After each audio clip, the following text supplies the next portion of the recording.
করতে পারেন। কিভাবে আমল করবেন আমি বলে দিব, তবে কি কি উপকার পাবেন সেটা আমি বলে দিচ্ছি। নাম্বার 1, 1 নাম্বার হচ্ছে এই আমলটা করার মাধ্যমে আল্লাহ তাআলা আপনার ঘরের সকল অভাব দূর করে দিবেন। দ্বিতীয় নাম্বার হচ্ছে আল্লাহ পাক রব্বুল আলামিন আপনার ঘরের ভিতরে বরকত দান করবেন।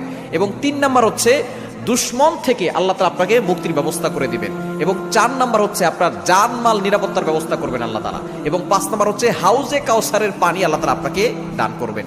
কেননা এই সূরা কাউসারের ভিতরে ইন্না আতাইনাকাল কাউসার, হাউজে কাউসারের ব্যাপারে আল্লাহ পাক রব্বুল আলামিন বলে দিয়েছেন যে এটা নবী সাল্লাল্লাহু আলাইহি ওয়াসাল্লামকে আল্লাহ তাআলা হাদিয়া দিয়েছেন হাউজে কাউসার। একমাত্র আমাদের নবীজি সাল্লাল্লাহু আলাইহি ওয়াসাল্লাম তার উম্মতদেরকে হাউজে কাউসারের পানি পান করাবেন, যা সাদা হচ্ছে দুধের থেকেও বেশি সাদা এবং মধুর থেকেও বেশি মিষ্টি। একবার যে পান করবে 500 বছর ধরে তার কোনো পানি তৃষ্ণা লাগবে না। এটা আপনি কিভাবে আমল করবেন? এই আমলটা হচ্ছে আপনি প্রথমে ওযু করে আপনি 3 বার দুরূদ শরীফ পড়বেন। এরপরে হচ্ছে আপনি সূরা কাউসার 11 বার পড়বেন। শেষে আবার 3 বার দুরূদ শরীফ পড়বেন, পরে আপনি পানিতে ফু দিয়ে ওই পানিটা খাবেন। দেখবেন আল্লাহ পাক